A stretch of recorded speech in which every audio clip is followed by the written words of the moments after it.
দীর্ঘদিন পর, অনেক বছর পর জামাত ইসলামের নির্বাহী পরিষদ বৈঠকের চমৎকার দৃশ্য জাতি দেখল।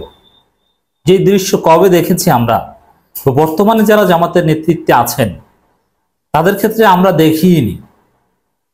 যাদের ক্ষেত্রে আমরা এই দৃশ্য দেখেছি তারা এখন দুনিয়ায় নেই। এর মানে অনেক বছর পর জামাতের নির্বাহী পরিষদের বৈঠকের এমন চমৎকার দৃশ্য আমরা দেখলাম। আমাদের কাছে একটা ছবি এসেছে, কোন একটা অভিজাত জায়গায় জামাত ইসলামী নির্বাহী পরিষদের সকল সদস্যবৃন্দ বসে আছেন, তারা বৈঠক করছেন এবং তার ছবি একটু মনে করে দেখেন দর্শক। জামাতের নির্বাহী পরিষদের বৈঠকের প্রেস রিলিজ আমি আপনাদেরকে অনেকবার শুনিয়েছি বিশ্লেষণ করে, কিন্তু কোন ছবি কিন্তু জামাত আমাদের কাছে পাঠাতে পারেনি। কোথায় বৈঠক করেছে এবং সব সদস্যদের ছবি কখনো প্রকাশ করেনি। কিন্তু এই প্রথম জামাত ইসলামী নির্বাহী পরিষদে এই বর্তমানে যারা নেতৃত্ব আছেন তাদের ক্ষেত্রে কমপ্লিট নির্বাহী পরিষদ সদস্যদের পূর্ণাঙ্গ ছবি জামাত ইসলামী গণমাধ্যমে পাঠালো, প্রকাশ করলো। চমৎকার দৃশ্য, আল্লাহর কাছে শুকরিয়া। এবং একই সাথে এই নির্বাহী পরিষদ কঠিন ঘোষণা দিয়েছে, চমৎকার ঘোষণা দিয়েছে। এই ঘোষণাটা অত্যন্ত তাৎপর্যপূর্ণ।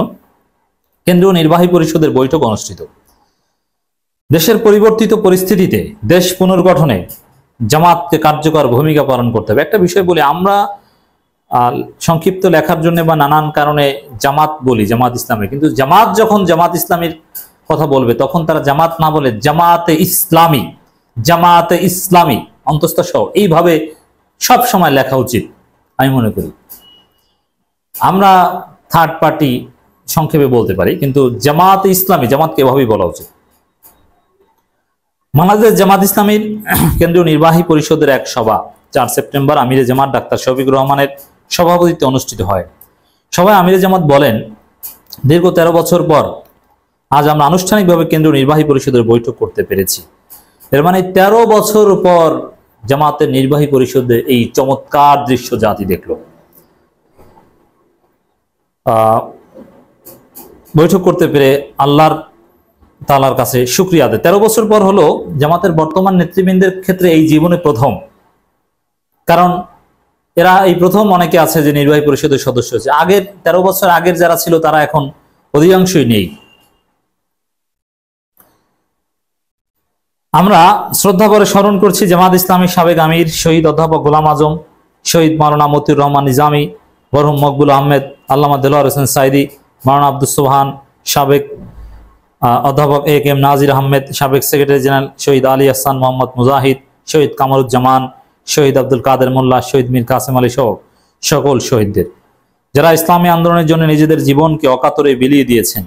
আমরা আরো স্মরণ করছি দ্বিতীয় স্বাধীনতা আন্দোলনের বীর শহীদদের। আল্লাহ প্রত্যেককে শাহাদাতের মর্যাদা দান করুন। যারা এই আন্দোলনে আহত হয়েছেন, চোখ হারিয়েছেন, পঙ্গুত্ব বরণ করেছেন, আল্লাহ তাআলা তাদেরকে সুস্থতার নিয়ামত দান করুন, আমিন। বিগত ফ্যাসিস্ট আওয়ামী সরকার গত 1.5 যুগ ধরে বিরোধী মতের লাখ লাখ মানুষের উপর হত্যা, গুম, জুলুম, নির্যাতন চালিয়েছে। এই জুলুমের সবচেয়ে বড় শিকার হয়েছে জামাত ইসলামী। স্বৈর শাসনকালে দেশের মানুষের ভোটাধিকার, মৌলিক নাগরিক অধিকার, বিরোধী মতের সভা সমাবেশ, মিছিল, মিটিং করার অধিকার কেড়ে নেওয়া হয়েছে। আওয়ামী সরকার দেশের সকল সাংবিধানিক প্রতিষ্ঠানকে ধ্বংস করে দিয়েছে। আমরা আশা করি অন্তর্বর্তীকালীন সরকার যৌক্তিক সময়ে রাষ্ট্রের গুরুত্বপূর্ণ সেক্টরের সংস্কার সম্পন্ন করে একটি অবাধ ও সুষ্ঠু নির্বাচনের আয়োজন করে নির্বাচিত প্রতিনিধিদের হাতে ক্ষমতা হস্তান্তর করবে। দেশের পরিবর্তিত পরিস্থিতিতে দেশ পুনর্গঠনে জামাতকে কার্যকর ভূমিকা পালন করতে হবে।